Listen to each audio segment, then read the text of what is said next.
No Brasil, João Cristofolini. Em Dubai, Gustavo Carriconde. Eles leem os mais importantes livros e debatem suas principais ideias. Fique ligado nas dicas dos maiores nomes da literatura de negócios e como você pode aplicá-las na sua vida como empreendedor. Está começando agora mais um episódio do Resumo Cast, livros para empreendedores. Olá, muito bem-vindo a mais um episódio do Resumo Cast. Estamos chegando ao nosso quinto episódio, o quinto podcast, debatendo sobre mais um livro para empreendedor. E no podcast de hoje nós vamos falar sobre um assunto diferente até então discutido. Vamos falar sobre startup, um assunto aí em tanta evidência, um assunto que com certeza você vem acompanhando já há algum tempo, vem vendo notícias aí de grandes startups e grandes novos negócios surgindo nessa linha. E para a gente começar a estrear e falar sobre esse assunto, que é indispensável para qualquer empreendedor, não importa a sua área ou se você vai atuar diretamente numa startup ou não, porque nós vamos falar sobre conceitos de gestão, conceitos de administração que estão muito ligados com este modelo de negócio. E para falarmos sobre isso, para estrearmos esse tema de startup no nosso Resumo Cast, nós escolhemos aí um clássico, um grande clássico aí do Eric Ries, o livro A Startup Enxuta. E eu começo já falando aí, recitando na verdade uma frase que o próprio Eric coloca aí na capa, na contracapa do seu livro. A maioria dos produtos não fracassa por causa da execução insatisfatória, mas sim porque a empresa está desenvolvendo algo que ninguém quer. É sobre isso e muitos outros assuntos que nós vamos falar nesse episódio número 5 sobre o livro A Startup Enxuta.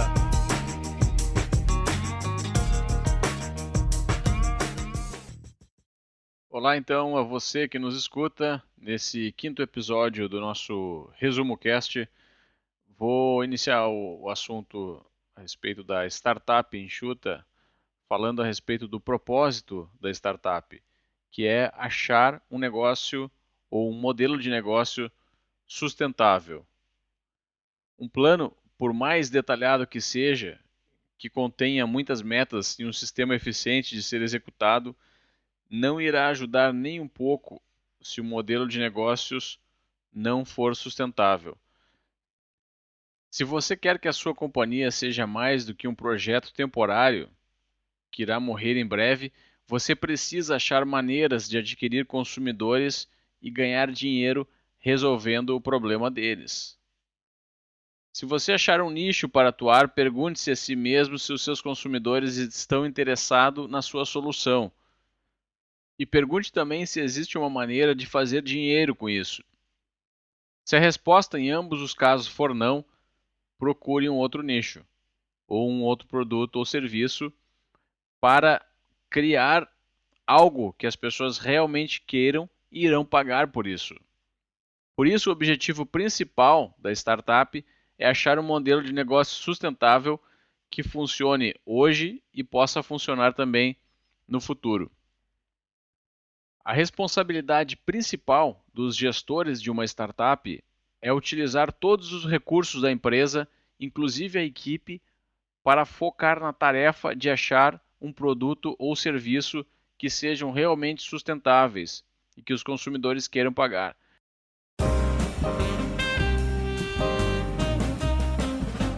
Uma das maiores causas de fracasso e fechamento, literalmente, de startups e novos negócios é não resolverem um problema de fato. Eu já comentei sobre isso em outros podcasts, que empreender é resolver um problema. Se não existe um problema, não há o que ser resolvido. Se não há o que ser resolvido, não há necessidade de ter um negócio, um produto, um serviço, um empreendimento para isso. E muitas vezes, o empreendedor que está começando um novo negócio, uma nova startup, ele imagina um problema, ou ele imagina um problema que ele tem, Ou, pior ainda, muitas vezes também acontece, ele primeiro constrói o negócio e depois tenta achar um problema e adaptar o seu negócio para esse problema. Parece até lógico quando nós falamos sobre isso, mas a realidade na prática do mercado, principalmente do mercado brasileiro, é essa.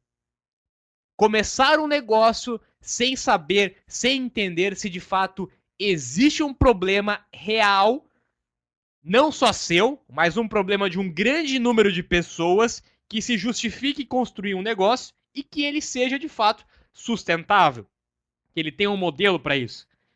E só há uma forma de descobrir isso. Não é com pesquisa, não é com planejamento, não é com P&D. É na prática, é na rua, é conversando com as pessoas, é entendendo o que as pessoas precisam, é propondo e mostrando para elas possíveis soluções no menor espaço de tempo possível e gastando o menor recurso para isso. Esse é o conceito de produto mínimo viável, inclusive. Novamente, eu reforço que também já tive essa experiência prática e, como eu comentei, é muito comum de iniciar um negócio e durante o negócio tentar achar um problema que se adeque, que se adapte ao seu negócio é realmente bastante difícil. Então, para evitar maiores dores de cabeça, para evitar alto investimento, para evitar todo um tempo e uma energia na construção de um negócio, antes de gastar com a abertura de empresa, antes de gastar com todo o desenvolvimento de um produto, de um serviço, vamos fazer o básico, o beabá. Quer ir para a rua, quer ir para o mercado, quer conversar com pessoas, quer entender de fato o que o seu potencial cliente, seu potencial consumidor tem de problema, entender se ele tem de fato um problema, qual é esse problema, e aí depois nós pensamos na solução. Primeiro vem o problema, depois vem a solução.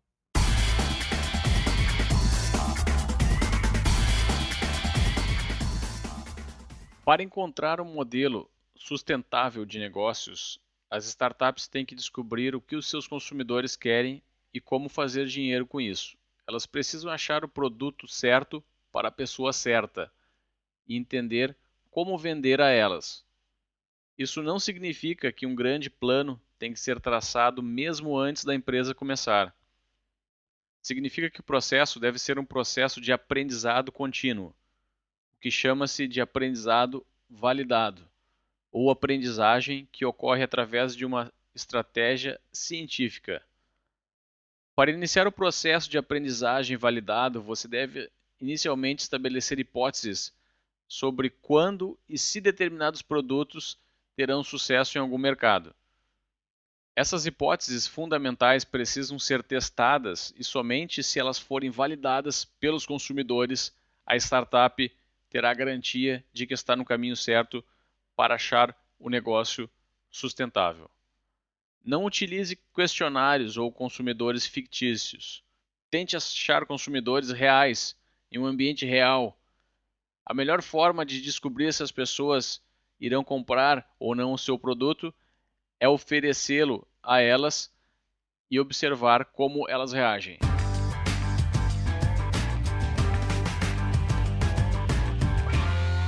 Hipóteses.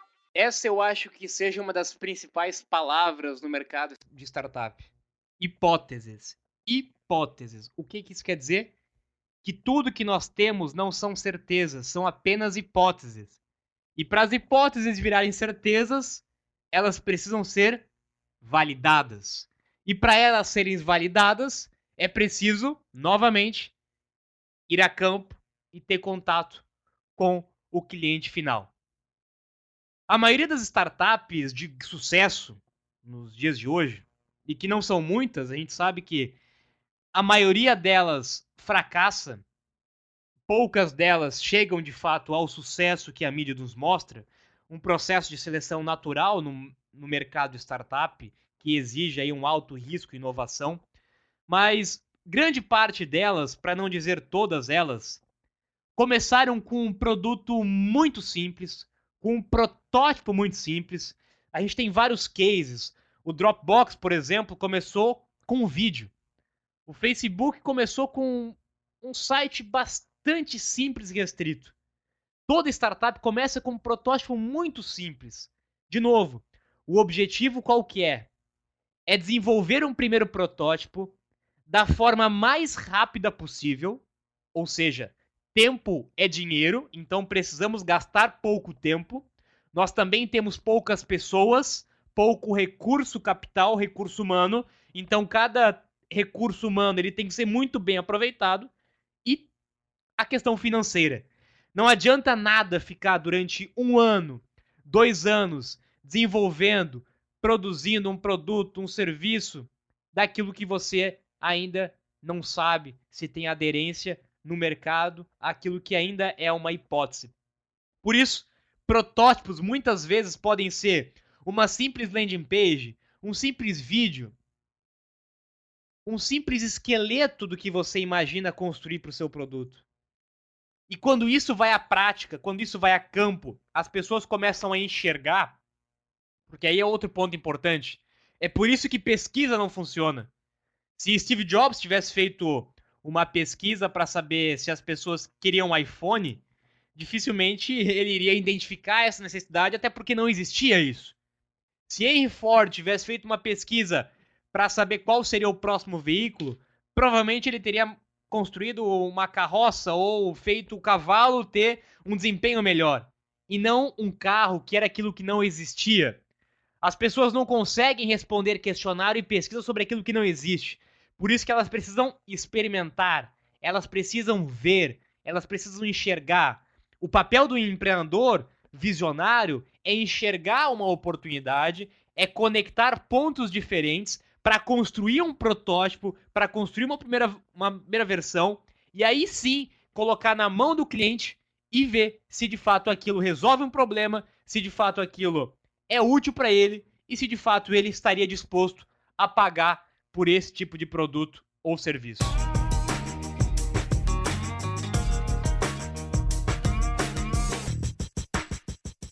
A hipótese do salto de fé. Parte do processo do desenvolvimento de um produto é o salto de fé, ou seja, uma crença do fundador a respeito de um sucesso futuro sobre o seu produto. Mesmo que não haja nenhuma prova de que essa hipótese pode ser verdadeira, para fechar o vão entre acreditar e saber, todo fundador de uma startup deve formular e testar 2 hipóteses principais. São elas: a hipótese de valor e a hipótese de crescimento. A hipótese de valor assume que um produto vai entregar valor aos seus consumidores.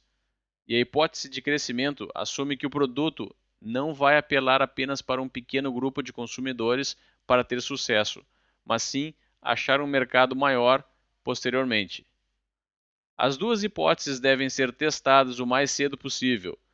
Somente se elas puderem ser validadas, o investimento se justificará.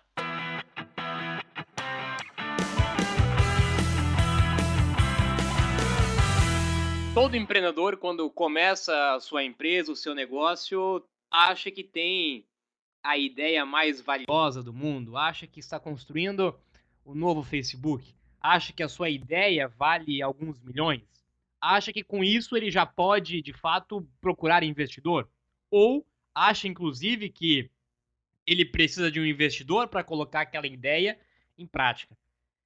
Mas ideias não têm valor nenhum. Ideias não valem nada. O que vale na startup, o que vale no negócio, empreendedorismo, é execução. É aquilo que você fez. É aquilo que você construiu. Aquilo que você acha que pode ser um bom produto, um bom serviço, um bom negócio, ele não passa do que você acha. Até o momento que você, de fato, validar isso na prática. É por isso que muitas pessoas têm esse equívoco e acham que precisam de investimento de investidor para começar uma startup. O processo lógico seria: você tem uma hipótese de um possível problema. Você vai a campo, valida esse problema. Realmente esse problema não é só meu. fulano, ciclano ou tantas outras pessoas têm o mesmo problema que o meu. Então, eu vou pensar em desenvolver um primeiro protótipo. Desenvolvi um primeiro protótipo gastando pouco tempo e gastando pouco recurso. Volto a falar com essas mesmas pessoas. Faço elas testarem o protótipo. Provavelmente, nesse momento, eu vou ter duas alternativas. Ou o protótipo não serve para nada e eu tenho que abortar a minha ideia e partir para um outro negócio. Ou aquele protótipo ele pode ser validado. Ele pode ser pivotado. Ou seja, as pessoas vão dar opinião sobre o que elas acharam, o que elas acham que poderiam ser, o que não poderia ser, e você vai continuar melhorando aquele protótipo de uma forma rápida e eficiente, volta de novo para a validação, num processo constante. Na verdade, você nunca vai achar o produto ideal, ele sempre... Por isso que é comum você entrar no Google e ver do lado da logomarca escrito beta. Toda startup, todo produto digital, ele sempre está em estado beta. O que isso quer dizer? Que ele nunca está pronto. Ele nunca vai estar pronto. Ele sempre vai estar melhorando. A cada contato com um novo cliente é uma nova melhoria. Mas quando eu começo a ter uma ideia mínima daquele meu produto, aí sim eu começo a pensar em comercializar, começo a pensar em ganhar mais escala, e somente depois de tudo isso que eu comecei a construir um negócio, aí sim eu vou pensar se eu preciso ou não preciso de um investidor para ganhar escala, não para fazer minha ideia sair do papel. Esse é um grande equívoco. Eu recebo constantemente muitos e-mails e contatos de pessoas pedindo orientações e até pedindo participação e investimento na startup, em novos negócios, mas estão ainda no campo de meras hipóteses. E isso mostra, de fato, um grande amadorismo que nós ainda temos no mercado. É importante você entender esses conceitos, é importante você vivenciar e estudar isso para, de fato, não fazer feio no mercado e para, de fato, não perder aí uma grande oportunidade na construção do seu negócio.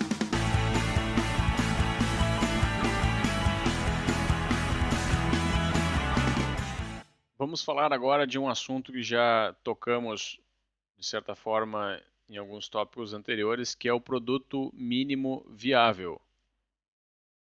Muitos empreendedores gastam muito tempo trabalhando em um produto de forma isolada, sem saber se existem consumidores reais para esse produto.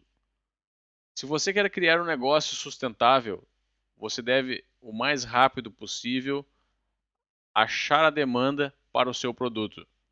A forma mais rápida e mais fácil de achar esse feedback no mundo real a respeito da sua ideia é criando uma versão simplificada do seu produto. Esse produto mínimo viável deve ser o mais simples possível e deve conter somente o que é necessário para dar ao consumidor uma experiência realista de como o seu produto deve funcionar. Somente o necessário para se conseguir obter um feedback do cliente. O produto mínimo viável pode ser apenas um protótipo simples do seu produto ou apenas aquilo que o autor chama de teste de fumaça. Finja que está vendendo um produto falso. Fazer o upload de fotos de sapato para uma loja online, mesmo que você não possa ainda vendê-los, é um exemplo deste teste de fumaça.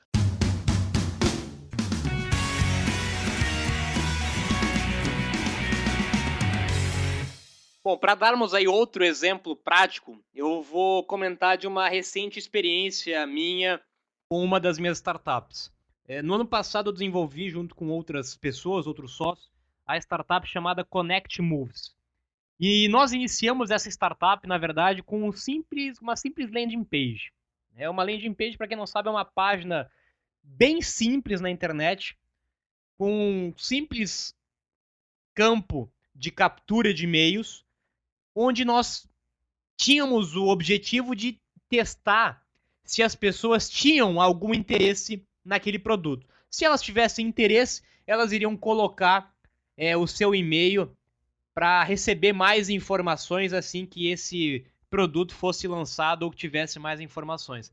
Ou seja, essa landing page, ela deve ter demorado cerca de 1 ou 2 horas para ser desenvolvida.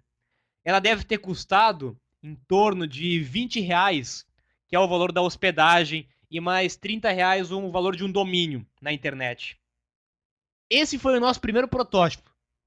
A gente precisava enxergar se as pessoas viam sentido naquela opção. Nós começamos a coletar e-mails de pessoas interessadas, a partir daí começamos a interagir com essas pessoas, e nesse momento a gente foi começando a construir um primeiro protótipo. Aí nós demos um próximo passo.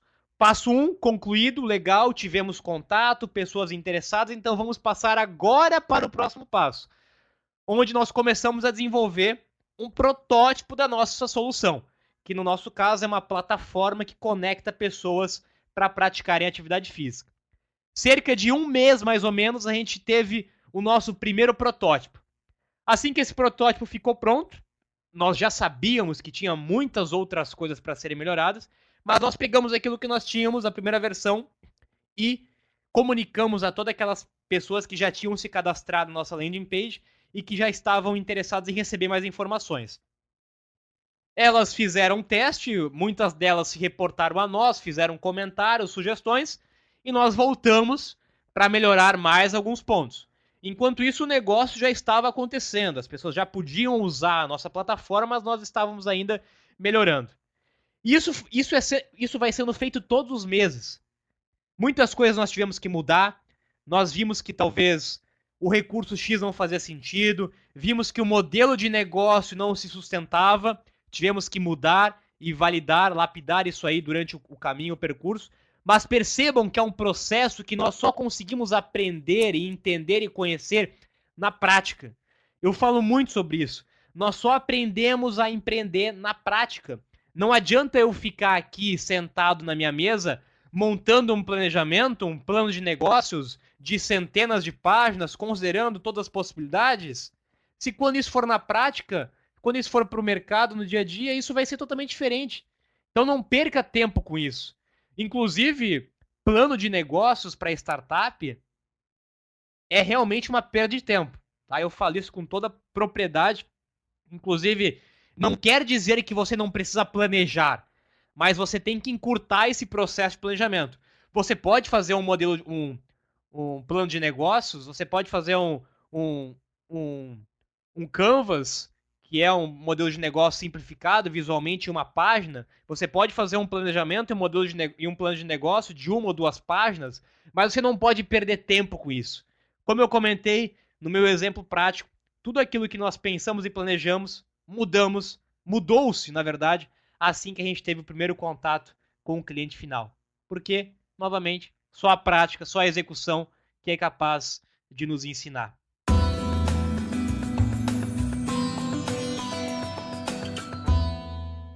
Construa, meça e aprenda o mais rápido possível. Procurando um modelo de negócio sustentável, a sua prioridade deve ser aprender.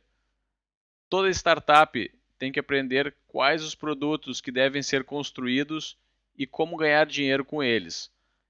Isso não vai acontecer se você não estiver conectado com o mundo real. Você precisa sair para o mundo, mostrar o seu produto para os seus consumidores, coletar o feedback e aprender com esse processo. Para facilitar, você tem que criar os chamados loops de construir, medir e aprender. O primeiro passo é construir uma versão simples do seu produto, assim como um protótipo ou um teste de fumaça. O segundo passo, você leva esse produto ao mercado real e coleta o feedback. Coletando dados quantitativos através dessa experiência, você mede o interesse que o público tem pelo seu produto. Por exemplo, quantas pessoas clicaram no botão comprar do seu site e tentaram adquirir um sapato na sua loja virtual que não existe. Quando você estiver medindo, certifique-se que você não está olhando somente para os números, mas também converse com os seus consumidores. Se você quer entender os seus dados, você tem que entender também as impressões individuais e as opiniões dos seus consumidores. Tudo aquilo que você aprende em um dos loops ou ciclos de construir, medir e aprender deve ser utilizado no conceito de a criação do próximo ciclo. Assim, o seu produto será otimizado. Esse processo tem que ser repetido até que você encontre finalmente o modelo de negócio sustentável. É extremamente importante ser rápido ao executar esses loops ou ciclos.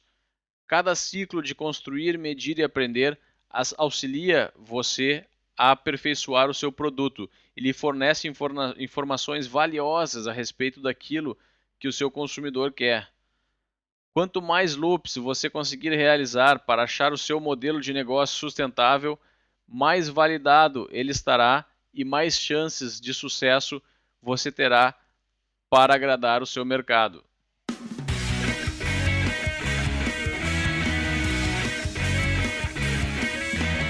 O time é realmente um dos fatores fundamentais nesse negócio. Quando nós demoramos muito para aprender e para mudar alguma coisa necessária do meio do caminho, a gente corre um grande risco de ter aí um concorrente, uma empresa X ou Y, fazendo a mesma coisa ou fazendo algo melhor. É por isso que startups elas andam numa pista de alta velocidade. O processo é muito rápido. O processo de desenvolvimento e de aprendizado e de mudança, ele é muito rápido. Eu costumo dizer que um dia dentro de uma startup equivale a um mês. Um mês ele vale alguns anos. Então, realmente, a corrida dentro do movimento startup ela é muito mais intensa, é muito mais rápida do que o mercado tradicional. No mercado tradicional, talvez você faria todo um planejamento, uma pesquisa, pensaria em mudar um produto ou um serviço que já dá certo para o próximo ano, para o próximo semestre, ou no planejamento estratégico de 2020 a 2025. Só que nas startups, e muito provavelmente em todo o ecossistema, muito próximo, que é uma tendência isso acontecer, isso não vale mais, não tem mais valor. A gente tem que estar todo momento testando, lapidando, aprendendo. Faz, aprende, erra, faz, aprende, erra. Por isso que, novamente, eu sou um grande defensor de que nós só aprendemos fazendo, só aprendemos na prática e não na teoria.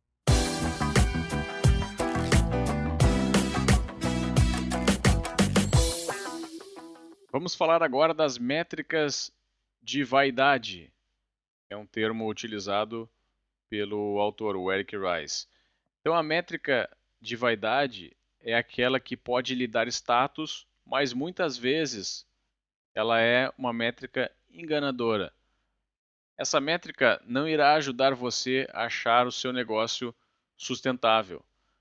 Nenhuma startup consegue achar um modelo de negócio sustentável sem antes parar para pedir alguma informação.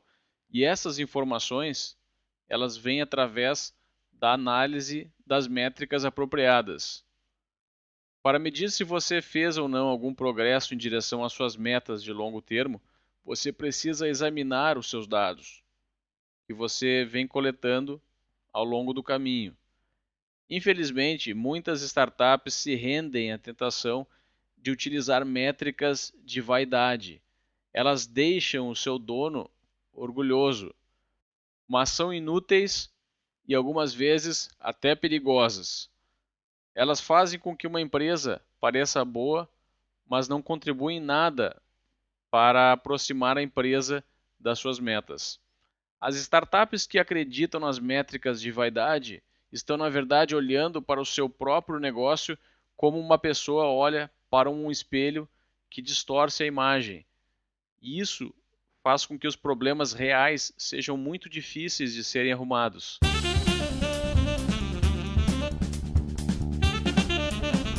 De fato, muitas pessoas ainda acham que o número de curtidas no Facebook, no Instagram, isso possa ser alguma métrica relevante para o seu negócio. Mas no final das contas, o que importa para o negócio ser sustentável é cliente usando o serviço, usando o teu sistema, o teu produto e, logicamente, dinheiro entrando no caixa para sustentar esse tipo de negócio. E como geralmente startups estão ligadas ao mundo digital, ao meio digital, é muito fácil nós termos acesso a métricas. Inclusive, isso é indispensável. Até costumam dizer que a gente tem que estar com o computador, na verdade, mostrando todas as métricas do teu negócio, quando ele tem essa pegada digital, essa pegada de startup, para você entender de fato o que está acontecendo. As métricas, elas são os maiores indicadores da sua startup. Você pode ver quantas pessoas entraram no seu site, quantas pessoas que baixaram o aplicativo, quantas pessoas que entraram, mas saíram, quantas pessoas que foram até o carrinho de compra, mas não compraram, quantas compraram, mas não fizeram uma segunda compra. Da onde que são essas pessoas, de que cidade, de que estado, elas acessaram por dispositivo móvel, pelo computador, enfim. Hoje, com a internet, nós temos diversas possibilidades de métricas, de dados, de informações, que é extremamente indispensável na construção do negócio e na própria execução do negócio.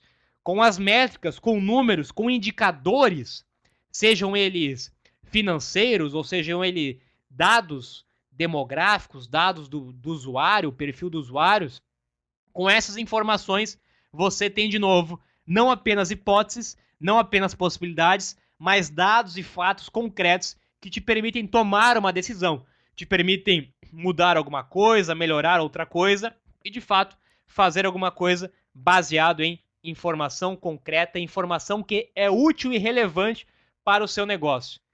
Existem informações, como eu comentei, curtidas ou informações aí que vão simplesmente aumentar o ego do empreendedor, que não tem valor nenhum para o negócio. Outras métricas que sim são indispensáveis para o crescimento e para a sustentação do negócio. Por isso que é importante analisar as métricas, mas saber de fato quais métricas realmente estão contribuindo para o seu negócio e quais métricas têm um peso, uma importância talvez nula ou ao menos muito menor do que outras mais necessárias.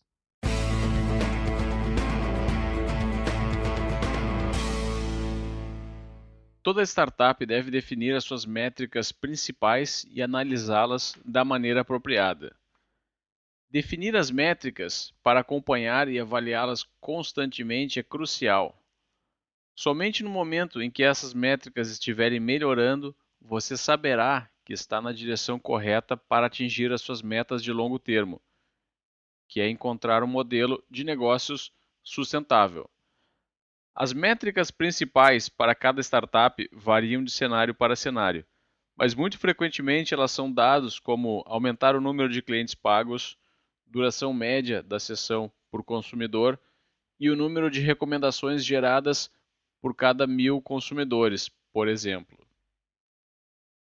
Cada startup precisa achar as suas próprias métricas, que irão lhes dar uma direção e uma visão realista de seu progresso.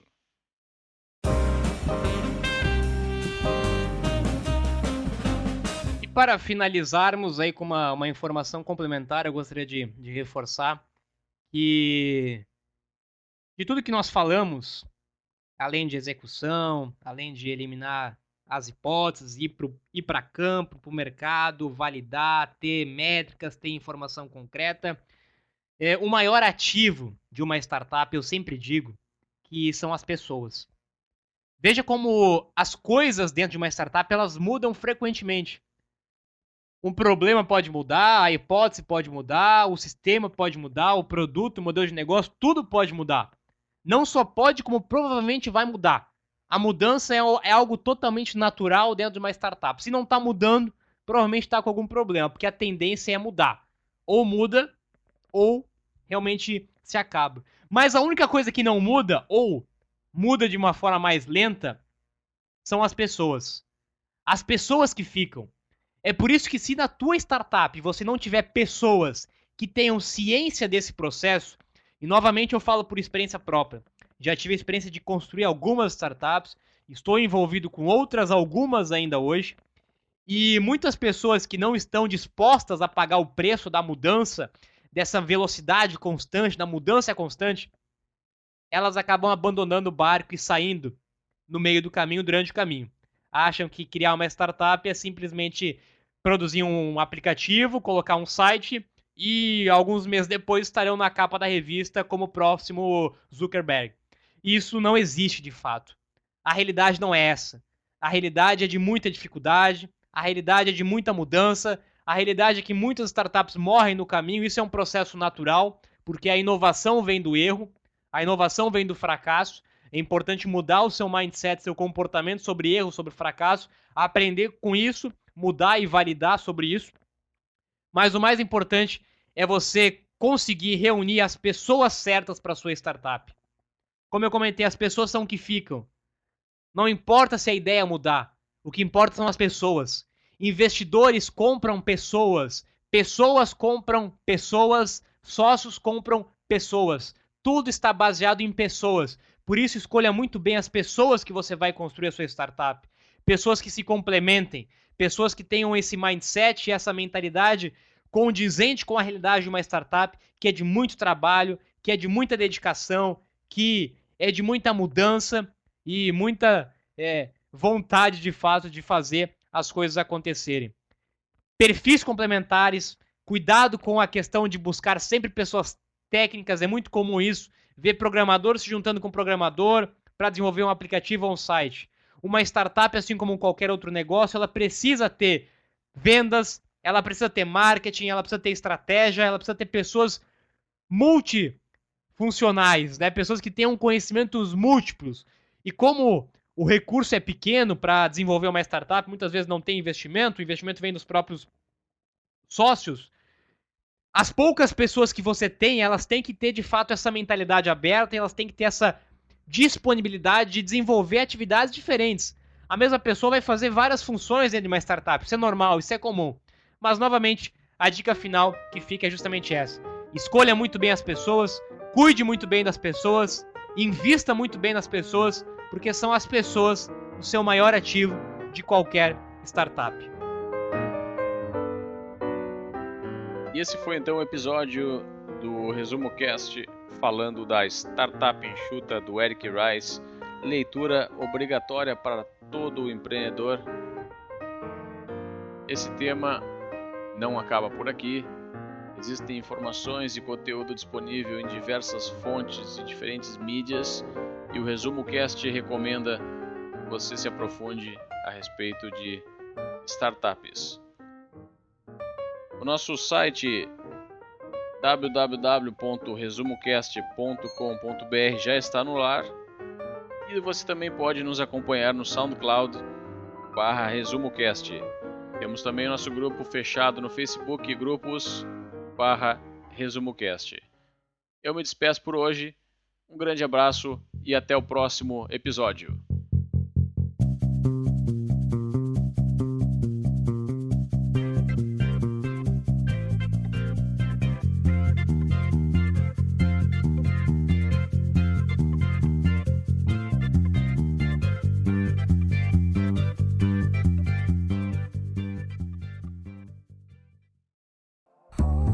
Se você gosta de assistir vídeos gratuitos sobre livros para empreendedores, sabia que já estão disponíveis no canal do YouTube do Resumo Cast os resumos dos livros em vídeo dos últimos episódios da temporada 3? Basta abrir o seu aplicativo do YouTube ou o site do YouTube no seu computador e procurar pelo nosso canal digitando Resumo Cast. Te vejo por lá.